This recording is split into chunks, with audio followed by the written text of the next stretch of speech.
একটা পরিকল্পিতভাবে নির্বাচন পেছানোর এবং গণতান্ত্রিক যাত্রাকে বাধাগ্রস্ত করার একটা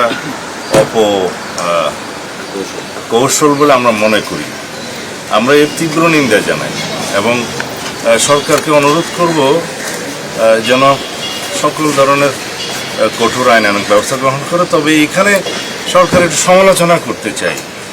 এটা আন্দাজ করা উচিত ছিল, ইন্টেলিজেন্স রিপোর্ট থাকা উচিত ছিল এবং প্রিকশনারি মেজার্স হিসাবে আগে থেকে এটার ব্যবস্থা নেওয়া উচিত ছিল। বিশেষ করে কয়েকটা টার্গেট প্লেস তারা ঠিক করেছে আগের থেকে, এগুলো আমরা দেখেছি এবং এগুলোর মধ্যে দিয়ে সারা দেশে একটা অরাজক পরিস্থিতি সৃষ্টি করে নির্বাচনকে বাধাগ্রস্ত করা যায় কিনা সেইটার একটা পরিকল্পনা বা অপকৌশলের কোনো বিষয় আছে কিনা সেটা খতিয়ে দেখার দরকার।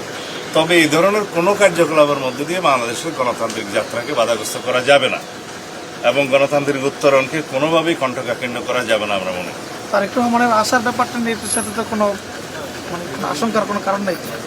কোনো এরকম ষড়যন্ত্র নীলনকশা থাকতেও পারে।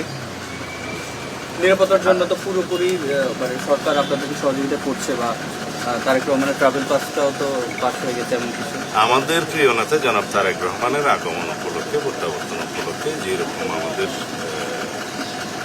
পদক্ষেপ নেওয়া দরকার এবং এখানে নিরাপত্তার জন্য যে সমস্ত বিষয়গুলো আছে এখানে সরকারের সাথে আমরা সমন্বয় করছি এবং তারা যথেষ্ট সহযোগিতা করছে। প্লেসটা কি নির্ধারণ হয়েছে সংবর্ধনার বিষয়টি এটা আমরা 300 ফিটের মধ্যেই করতে চাচ্ছি, সেটা আমরা এখন ফাইনাল করবো আজকে।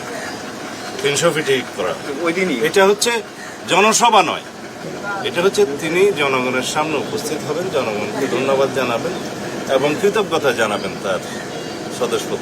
25 তারিখেই কি নাকি 25 তারিখ। যুগপৎ